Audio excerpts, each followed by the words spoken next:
Day in the life of a California. Jesus, yo. I've had enough, bro. Because I can't speak, bro. Day in the life of a California. Day in the life of a billionaire, bro. Let's watch the video, man. Special like, comment, and subscribe, bro. Do you need money to be happy? Yes. No. Don't Money's lie. Good, but it's a fool's errand to think, oh, I'm rich, I'm going to be happy. It doesn't work that way. Bruv, no joke thing, yeah? The only people that say that money won't make you happy are people with bare money. People that don't have money, it will make a person happy. But the only reason why the people with bare money say that is because they've had bare money for a long amount of time. So it's like they have time to be upset. But really and truly, like I said, I'm not caked up. If I was to get bare bread, it would make me a lot happier because things would be a lot better in life because you've got more money. Bro, come on now. Be serious, bro.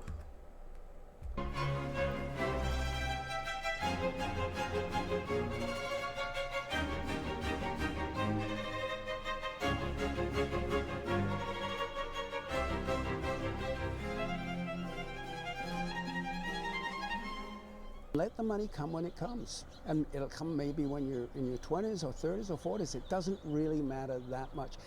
Don't focus on money all the time. Fairs, bro's telling me don't chase the light. Today we dive into Bro the wants me life to of be broke, California but Fairs. billionaire Carl Barney. He's what some would say is living proof of the American dream. You see, Carl grew up in England in a family of modest means, and he came to America as a young man with just a few dollars to his name. Eventually in his career, he founded a collection of private colleges, and through the success of these colleges, he created an immense amount of wealth. Carl believed with his schools that he was revolutionizing education. However, the state of California felt differently, and Kamala Harris, the California Attorney General at the time, made the controversial decision to force his schools to shut down. And we'll be diving deeper into that later today. But for now, Carl's on a new mission, launching a book with a radical new idea that might change the way you think about life, money, and happiness. In this episode, we see into the world of the ultra wealthy, and we ask the questions that everyone wants to ask a billionaire. Before we get into the life of a billionaire, I gotta tell you about some gnarly computer stuff. There's a software out there called AnyDesk that gives you a crazy... I can't lie, gang. They're not paying Another me. scenario. Or maybe you got good news is helpful for what... Oh man, folks, another good morning. We have spent the night in an establishment many would consider top of the line, the Ramada Inn. And today, we're going into the upper echelon of society. We're talking to a billionaire. Now, some people nowadays, they look at a billionaire and say, just by existing, you're sketchy, or your morals are wrong, or you're a bad person. Other people will look at a billionaire and say, you should be celebrated, studied, questioned to see what we can learn from a person like you. So without further ado, let's hit the road and get going. Folks, we are just pulling up, and this might be weird, but I can't help but feel a little bit, part of me wants to say nervous, just because I almost feel out of place. There's one end of like, oh my gosh, like in the game of business, he's Michael Jordan, he won the game, and we should look at him. But then there's another aspect of like, they control everything.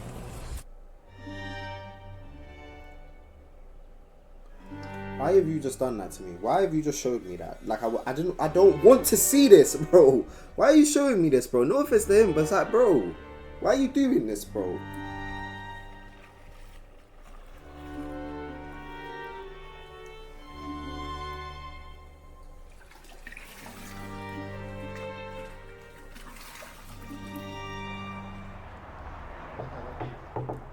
Big up him, bro. He's probably a hot spice when he was younger. morning, Like, yeah, probably Nice loved to him. meet you. Good to meet you. How are you? Welcome. I'm doing great, Yeah. thank you. So we're here in your palace, huh? Well, I wouldn't call it a palace, but it's got a nice view. How old were you when you made your first $1 million? 39. And how old were you when you made your first $1 billion? That's censored. That was actually a few years ago. I detect a bit of an accent from you. Yes, I was born and raised, went to school in England.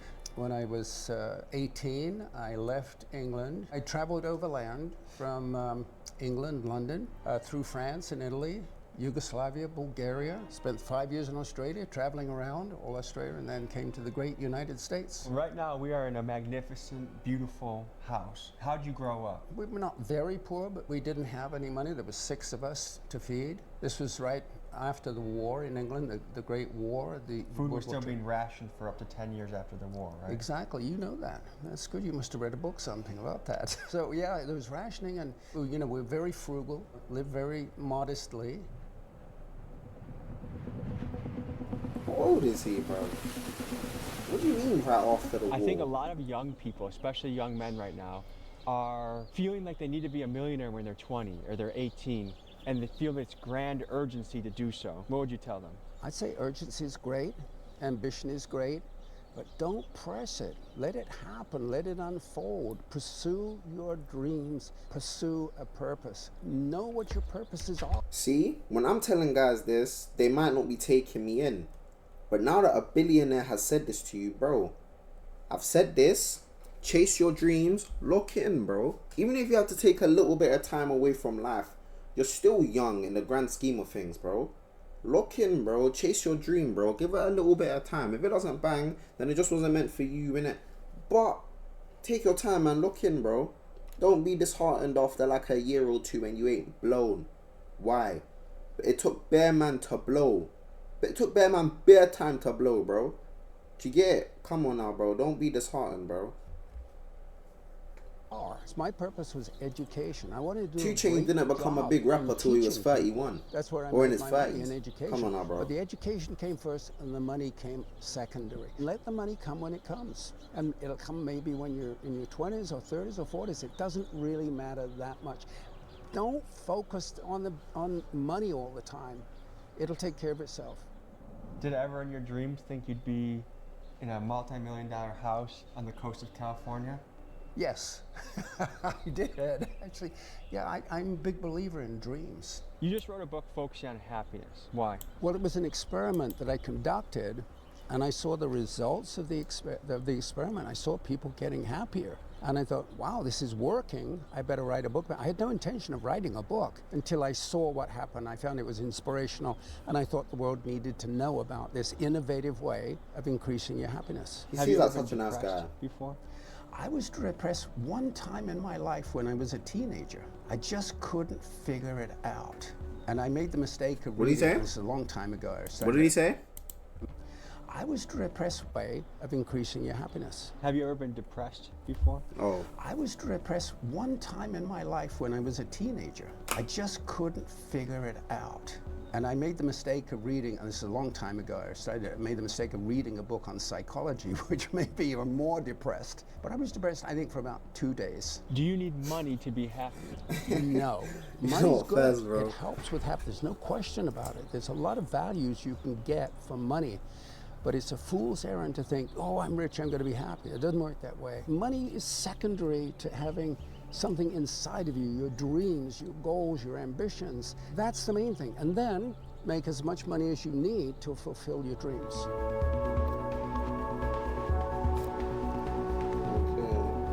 I still have a dream of another house, but this is a This dream is just a house. starter house for you? Yeah, this is sort of, yeah, start a house. During your peak working moments, what was the most hours per week you were working? Certainly 100 hours. I can't lie, my mind is mash up because I thought this was something completely different. But let's carry on, bro. Maybe a little bit more or less. I don't recommend it, but there's times when you do it because that's what needs to get done.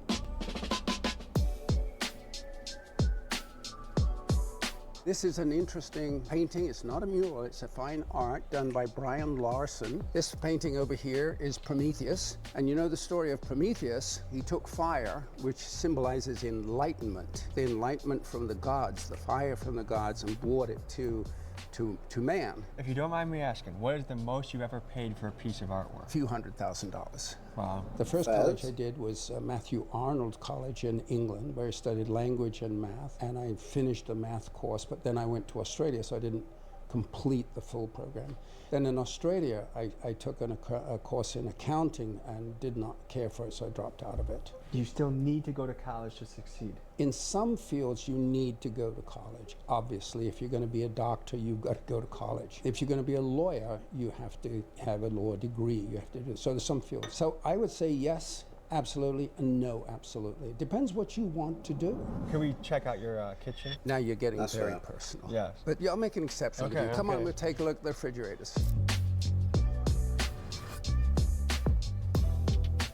This one is called the magic refrigerator. It's magic because when anything runs low, it magically is topped up. So I never run out of anything, never run out of milk or orange juice or anything like that. This guy Lavo just flexed, bro, and said I got servants to do all of that stuff, bro. I know this guy's bull, bro.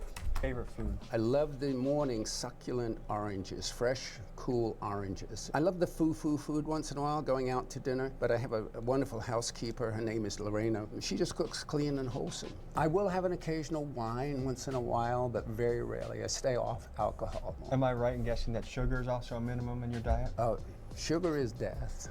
No sugar, or as little sugar as possible.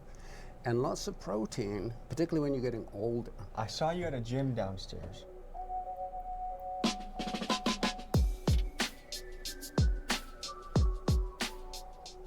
I do wrestling, I do jiu-jitsu, and I think like I can look at someone's body and tell if they work out. One thing that I noticed on you, your forearms, dude. Those are strong forearms, okay? Right here you got the veins going on. A lot of people do bicep curls, but a real measure of a man, especially grip strength, are in the forearms. I work out isometrics 1 day a week. I have a trainer come by on Wednesday who does more flexibility and balance type. And on Thursday, I have a strength trainer who does weights with me. And then Friday and Saturday, more cardio. Oh, bless him.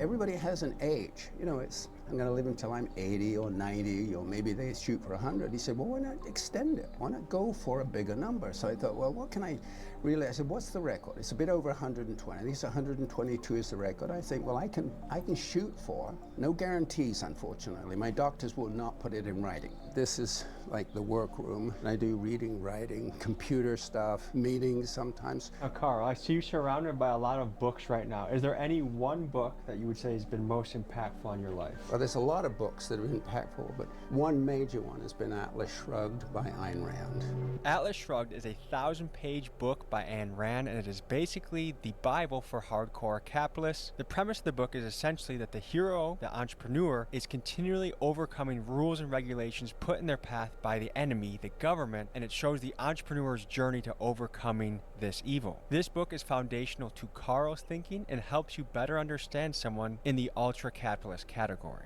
I read it in college and recommend you do if you have some extra time on your hands. I wanted to do something meaningful with my life, and then I did the soul searching. I came up with 2 high values. I love management. Crazy, but I love it. I love management. I also love education. I find it's a high value for me and a high value for other people. So I wanted to do something that involved management and education. So that's when I acquired my first private college, a business college in San Jose, California. Went broke after 6 months. So then I had to roll up my sleeves and work, and I built it up, became very successful, and then over the next many years, I grew it to 20 on-ground campuses in various six western states, and then started a university called Independence University, which had 1,500 people working for it, grew quickly to 10,000 students. It was quite successful in those days. And then you had a battle with the government. They shut your schools down, if my research is correct. Elizabeth Warren. So I'm honored to be one of her enemies. She and Dick Durbin ordered the colleges closed, and they talked to each other behind the scenes, and there's a bunch of activists that hate private colleges. All colleges and universities ought to be run by the government. Everybody knows that, so to speak. But I was private and profitable, and they didn't like that. Hey, how are you all? Good morning. Fantastic. Carl starts off his morning with a few Zoom meetings. The first one is him giving marching orders to his team of assistants, and another one is catching up with his friend Peter Diamandis, a man who is a powerhouse in the space of innovation and someone Carl passionately supports with financial backing. Remember, life is to be enjoyed. Enjoy the day, and I'll catch up with you when I come back home. Okay, wonderful. Well, you great day. What was your next move after your schools got shut down?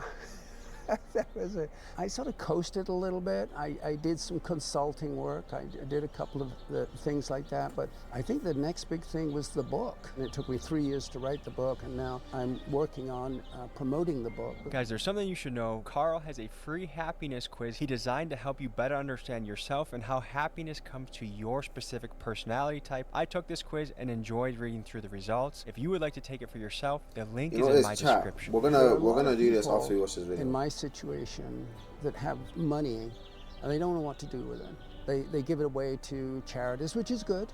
They give it away to the universities, which is fine, the hospitals and various charities. Whoever it was that enabled you, or me in this case, to become successful and happier, acknowledge them. And I had 20 people in my will. Pick up them, bro. And I got down, I sat down with them just like I'm sitting down with you, and I said, look, you've been enormously helpful to me. You've done this and you've done that, and you helped me in this way, so be very specific. And I said, I'm really grateful, and I want to express that gratitude to you by giving you a happiness grant. So I said to them, I said, I don't want this money to be a problem for you, to make you more successful and happier. They said, well, what kind of plan? I said, well, I want you to write a happiness plan. And they said, happiness plan? What's that? I said, well, I'll hire a coach for you, a happiness coach, and they'll help you develop a plan. And when I see the plan that you know what you're going to do with the money, I'll send it to you all at one time. It's yours. My happiness plan will be to buy a house and find shit can move in with me, bro. That's my happiness plan, bro. Coach for you, a happiness coach, and they'll help you develop a plan. And when I see the plan that you know what you're going to do with the money, I'll send it to you all at one time. It's yours.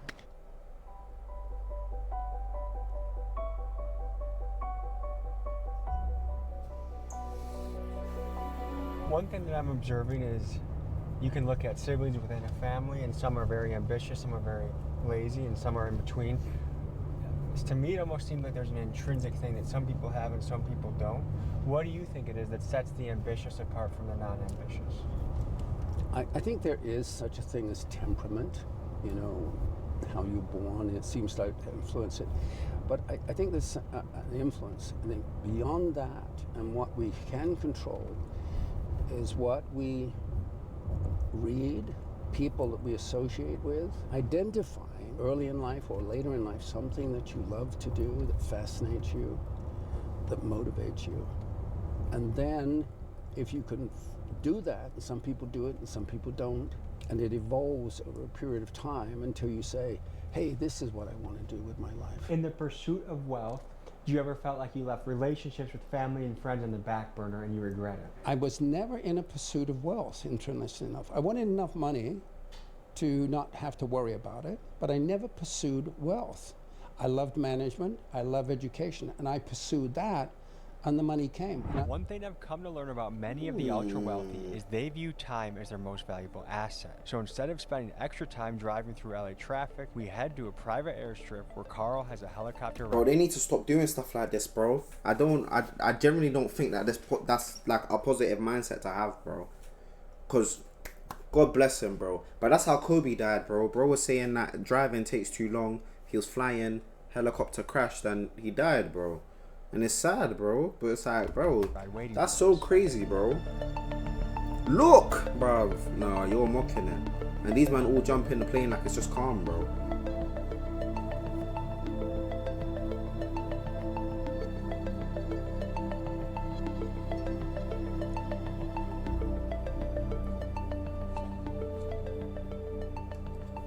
Yeah, thank you for a safe flight. I appreciate it. A little bit of happiness for you, okay? Appreciate it, guys. You have a good day. You as well.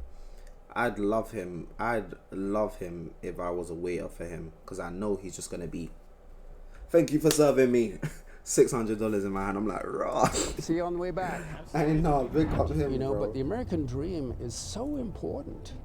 And it inspired generations of people, and it needs to be revived. There's no Russian dream, you know, or even English dream or Australian dream. It's typically American.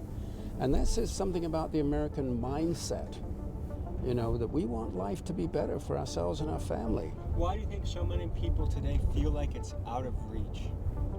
Something really bad happened in America. And, you know, it's probably not just one thing, but one thing after another happened.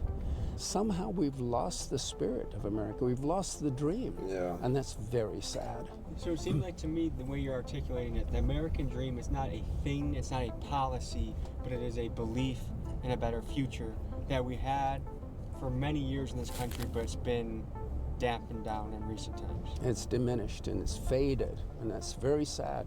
Carl is on the move promoting his book launch, so our first stop is at the iHeartRadio headquarters where he sits down with Ellen Kay, the host of the #1 radio show in Los Angeles. She's crying. Hey there. Who are you? Carl, I'm Ellen. I'm not going to shake your hand. Are you kidding me? I'm a red-blooded Nice to meet American. Good to meet you. Lovely. Yeah, welcome. Thank you for coming. All right, we're here with Carl Barney. Welcome to our radio show and the Feel Good Morning Show and this podcast. This is all about people who make us feel good, Carl, and you are one of them. Welcome. Well, thank you for inviting me. I'm pleased to be here. I am loving your book, The Happiness Experiment. Carl B. Barney. Tell me about the happiness Carl B. experiment. Barney. This happened naturally with real people, with real experiences. Came from three places. One, I almost died in a plane crash. We were diving. Are you taking the mickey? But you still want to ride helicopters everywhere instead of driving? Bro. You know, it's his life, it's his money, bro. He's the rich one, bro. Yes, that's what I thought. This is not going to be fun. The next thing that happened was that I heard that my sister's husband was dying. And I sat down with her and I said, Janet, I'm really sorry. I said, you're in my will, and I want to bring it forward and give it to you now so that you can fulfill any last wishes with Carl and her husband. But my older brother was sitting there, and I said, well, I'm going to do the same thing with you. His wife went ballistic. She said, this is too much money. I don't want anything to do with it. It's wrong. And she stormed out of the room. So that was a big surprise. But it gave me a lesson. And then the next thing that happened was I'm looking over my financial statements, and I've been very fortunate. I've made a lot of money, but there was money sitting on my financial statement which wasn't doing anything. And these things came together. The people in my will after the plane crash, my sister giving her the inheritance, and now this money is. I said, how can I use this money for myself and those I really cared about? So that started the experiment. Based off your experiment, do you think universal basic income is a good idea? Oh, that is such a complicated question. I'm really not qualified to answer that, but it's good and it's bad. I mean, it's good if it gets rid of a whole lot of government interference and complication. So economically it might work, as Milton Friedman said. But generally speaking, I think you destroy lives by giving people money then they're not ready for it. And I've actually found that giving money away is very hard, and it oftentimes creates resentment in the people that you give it to. How did you avoid that with some of your closest friends and inner circle? That was something I had to struggle with. How can I just do this? Sit down with my friends who are, you know, they're substantial people. They wouldn't accept charity. They didn't want a gift, but it was delivered in such a, and I said, you've got to think of me as being dead. You don't owe me anything. I said, if not, I don't want to do this if it's going to make a problem with our friendship. And some of them did. 3 of the people said, no, I can't accept it. I thought it would be an interesting dynamic to schedule a meeting between a billionaire and ex-cons that were running the streets of Los Angeles. Some of these guys like... Bro. I can't lie, bro. Sometimes this guy's a little fed, bro. What do you mean, bro? Mama said ex-cons that are still running the streets, bro. You're a little fed, bro. Bozo did major prison time, but now after getting out, are entrepreneurs eager to talk business with Carl. Thank you. Nice to meet you. How are you? Good. Nice to meet you. Nice to meet you, Angel Reyes. Hello, Angel. Good to meet you. How you doing, Jay Solano? Fine. Leave me a hand, okay? That's good. I think the thing is here is we're all on a similar quest of life. We're all trying to be successful. We're all trying to be entrepreneurs. And I feel like there's not a lot of it that we learn in school. So I feel like this is a cool way where we all come from different parts of life. Yes, sir. You grew up in England, you guys grew up in LA, I grew up in the suburbs of Chicago, moved to Milwaukee. And I think it's just cool to brainstorm and see what we can come up with to learn and advance our missions, you know? Predominantly, we grew up in the city of Pico Rivera. Me and him are childhood friends. You know, both of us had rough childhoods, whatever. I just did 10 years in prison.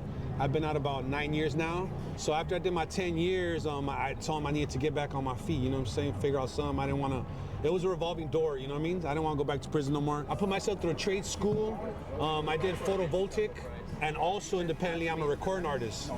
So signed with OTR, got a deal offer, and I've been doing a lot of like administration with them, like helping with artists, also putting on music. And Seems like you could teach me some things. Maybe. Yeah. I mean, depends in what area you're trying to do it in, you know? I can't lie, bro. Biggest man thing, yeah. If I heard that from a billionaire and I'm chatting to him about my life, I think my heart would start to do budum budum. Because it's like, them type of words are the type of words that could change your life, bro. Change your life. Bro, my heart would start to do budum budum, bro. I'm being serious, bro. own fashion brand too. He does real estate also. But I was telling him about making a curriculum, whether it's 6 weeks or 8 week curriculum for juveniles or for parolees. You know, some type of trade. Give them a skill fast. Where you It's give fast. them Immersion, yeah, get into it and get out. Was Dyer here? You give the incentive to have a job after it. I think that's a fabulous idea. So I ended up fighting for my life for about 43 days. Wow. In the hospital, refused the ventilator, refused the blood transfusion, asked God to help me, and within 2 days, I was getting better. I got severe lung damage. I got blind in one eye. So I had to, of course, you know, now I'm disabled, but I had to move differently and learn how to move differently, and it was a process for me for about a year and some change. You literally came from death's door. I mean, you were about as low as you could go, Yeah. physically and mentally. Absolutely. I mean, you were dead. You were gone. Absolutely. And then you turn it around, and in the last few years, you've done all of that? Yeah. You're freaking amazing. Tommy was asking me, he said, you know, homeless and all of that, what's the solution? And I said, you know, I don't know. I don't know what the solution is. I don't know how you deal with the problems that, you know, people get in that cycle and they never make it work out. You guys have the answer. Today, Tom said to me, he said, we're going to meet these guys from the hood or from, you know, from downtown. And he said, you know, they've done some amazing things with their life and they've turned their life around to some amazing things. And, you know, I'm going to meet with them and maybe they're going to ask you some questions and learn from me. But right now, for this first half an hour, I've learned from you guys. What's one of the biggest lessons in business you've learned? I think one of the things that really made a big difference to me is to knowing what you want to do with your life. It's huge. You can die without knowing what you want to do with your life. But if you spend the time thinking about it, talking to people, talking to your romantic partner, talking to your friends, talking to a coach, but figure out what you're going to do and why you're doing it.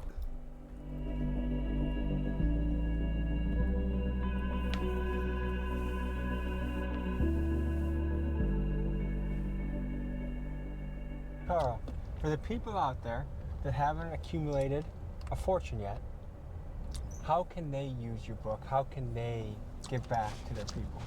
But it's not a matter of giving back. Nobody stole anything. Nobody has to give anything back.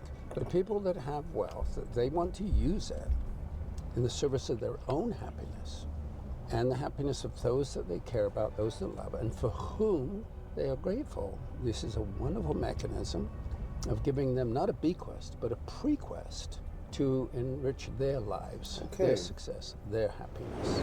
Who's a hero of yours? Ayn Rand. I mean, she is courageous. He loves that woman, bro. She has promoted You some gotta rate it, ideas which were just so revolutionary, so much ahead, and she stands by her ideas.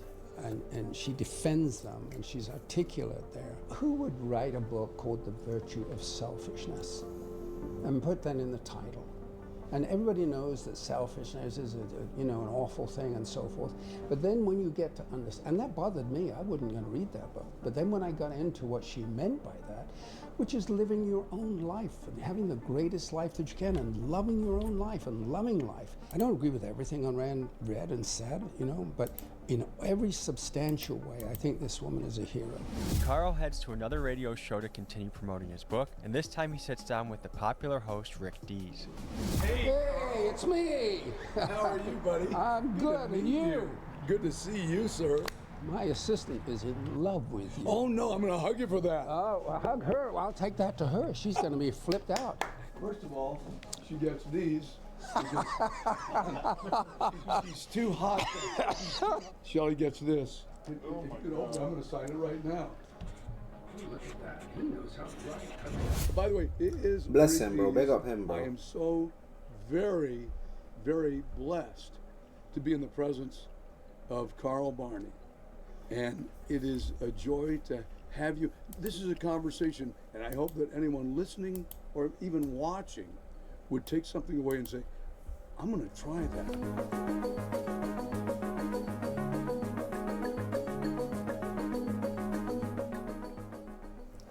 Right now there's a left-wing populist movement being led by AOC and Bernie Sanders, and they're filling stadiums around the country. And one of the premises of their movement, I guess you could call it Eat the Rich, but they say that Not one person in the world should be worth over 999 million that should be taxed at 100%. Is that a good idea?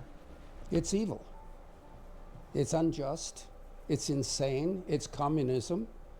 And these guys should go and enjoy China or North Korea. That's where they should be living. Because it's against human nature. If somebody is capable of making lots of wealth, they don't spend it. I mean, these people are so stupid. I'm sorry. You can only eat so many fine foods. You can only have so many airplanes, so many homes. What do you think these people, they reinvest the money. Who would you rather have spend billions of dollars? Elon Musk or AOC and Bernie Sanders? You want the government to spend your money? Or do you think you should keep it to yourself? They're afraid it will get to a point in this country that the ultra-wealthy will be able to influence elections, influence policy, influence law, to the extent where they just get to run everything. That's their thought. What is your take on it? What's the truth, bro? Like Elizabeth Warren and Bernie Sanders and OAC are influencing the culture and the thing? Those guys have all the political power. Elon Musk and others, he doesn't have any real power. He has persuasion, has ideas, but he doesn't have any power. Yeah, like, I think initially when we think billionaire... Wait a second though, why does he keep drawing out Elon Musk, bro? Allow Elon Musk, bro. Elon Musk didn't do nothing, bro. Allow Elon Musk, bro. He's just trying to joke, bro. Like, holy shit, it's this guy! And he's gonna be so outrageous. I only have a sample size of 2, but these guys have been incredibly chill. Like, just pretty down to earth. And I don't think being a billionaire actually, it's how you became a billionaire that really matters. I don't think just being a billionaire makes you a good or bad person. It's how you did that. So I'm curious to know what you guys think in the comments. And is this something that you aspire to be? Like, do you want to be a billionaire? Me personally, the lifestyle I live, I know I don't need to be a billionaire, nor do I want to be one. Like, my life, even if I had $1 billion, my lifestyle wouldn't change. I would still drive my Chevy Cruze. I would occasionally buy ribeyes. Maybe I would buy nicer Airbnbs when I go on vacation, but it's not like I would be doing that much outrageous stuff. That's fair. I can't lie. Don't let me get money. I'm leaving all my day ones in. No, I'm joking. I'm joking, chat. All right, folks. That was the day in the life. I hope you enjoyed yourselves. Carl, is there anything you'd like to end this piece with? This has been a very exciting and stimulating day. It's been a pleasure working with you guys. And as we say in England, I'm chuffed, which means I'm very pleased. Very satisfied. It was, I haven't heard that. That was a great day. Thank you. And thanks to the camera guys who were These guys everywhere. crush it. If you could broadcast a message to every home in the country, what would it be? Your life is important. Your own life is important. And respect that. And want what you want, whatever it is that you want. Dreams, purposes, values, whatever it is you want, what you want is important. And make it important. And billionaire has a bigger mindset. And after a while, the numbers just become, more zeros. Folks, I hope you enjoyed today's episode. If you'd like to purchase Carl's book, which I highly recommend you do, The Happiness Experiment. I read it. It made me think a lot about what kind of impact you want to lead in this life and planning for happiness. Do yourself a favor, get the book. Link is in the description. Love you guys. See you next week. Peace. Bro, shout out Tommy G, bro. Another like video. That video was good. It gave us insight on the wealthy people's lives, bro. Inshallah, one day everyone looking at this is gonna be wealthy. Everyone looking at this is gonna be able to slam out their homeboys. No, I'm joking, stop. Gucci, Fendi, Prada. But when we met, it was POT. Wish with me everything is free, but she's still trying to get a degree. Baby.